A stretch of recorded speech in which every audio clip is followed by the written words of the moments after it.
In a shocking turn of events, Melbourne lawyer Dean Hadjina found himself at the center of a scandal that has left many questioning the integrity of legal professionals.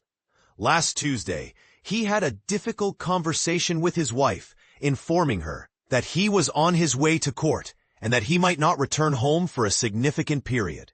This conversation marked a pivotal moment for Hadjina, as he finally revealed a long-held secret that had been weighing heavily on him. The suburban attorney was exposed for stealing a staggering $482,154 from a grieving widow, employing a deceitful scheme that involved a web of false promises, fictitious court cases, and forged legal documents. After admitting guilt to charges of theft and deception aimed at gaining financial advantage, Supreme Court Justice Rita Inserti stated that it was inevitable that Hadjina would face imprisonment. As he sat in the courtroom, tears streamed down his face while he clutched a black bag containing his personal belongings. His lawyer, James Anderson, requested a postponement of the prison sentence so that Hadjina could undergo a psychological evaluation and say proper goodbyes to his family. Mr. Hadjina disclosed to his wife for the first time this morning the circumstances in which he is in, Anderson explained. There is certainly a pitiful element to that, and both my instructor and I were present for the phone call.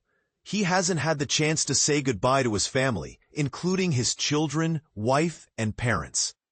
Despite the prosecution's insistence that Hadjina be taken into custody immediately, Justice Inserti decided to extend his bail for an additional 3 weeks, urging him to assist your lawyers in presenting your case. She emphasized that this situation had dragged on long enough and that she would not grant any further extensions. The Supreme Court heard that Hadjina exploited the widow's vulnerability as she sought compensation following her husband's tragic death. In 2018, her husband was struck by a crane while standing on the side of a Melbourne freeway, an incident that ultimately led to the crane driver being acquitted in court. Hadjina, who was the director of his law firm, Deans of Law, began representing the widow, who had limited English proficiency and only a 7th-grade education. Crown Prosecutor Catherine Hamill noted she had no prior involvement with lawyers and did not know what a lawyer was before she met the offender. From the widow's initial insurance payout of $644,095, Hadjina siphoned off $144,060. Over the next 2 years, he convinced her to pay an additional $338,093 in supposed legal fees, all while claiming he was working diligently to secure more compensation for her. He simply took and kept the entirety of those funds for his own purposes, Hamill stated. In 2021, Hadjina went so far as to create fake Supreme Court documents, indicating that the widow would receive a whopping $17.25 million. When the promised funds failed to materialize, the widow and her interpreter confronted him after reaching out to the courts and an insurance company that was providing her with weekly pension payments. Instead of admitting his wrongdoing, Hadjina doubled down on his lies, even demanding an apology from the widow. "I can't do more than promise, and as a good Christian and lawyer, I do not lie ever," he insisted in a message.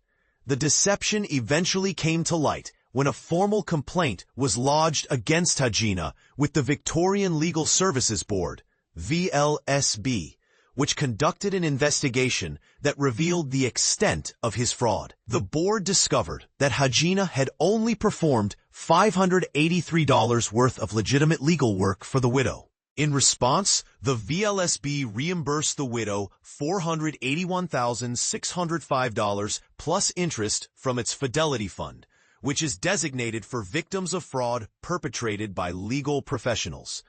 In October 2021, the legal regulator deemed Hadjina unfit to hold a practicing certificate and subsequently banned him.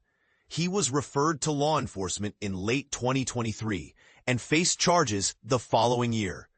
During the recent court hearing, no details were provided regarding the reasons behind Hadjina's theft or how he spent the stolen money. His defense attorney mentioned that a psychiatrist had prepared a report indicating that the 47-year-old had ceased gambling. He has had his head in the sand, defense barrister James Anderson remarked. The case has been adjourned until September 17th, and Hadjina chose not to make any comments outside the courtroom. This situation raises significant questions about the ethical responsibilities of lawyers and the systems in place to protect vulnerable clients.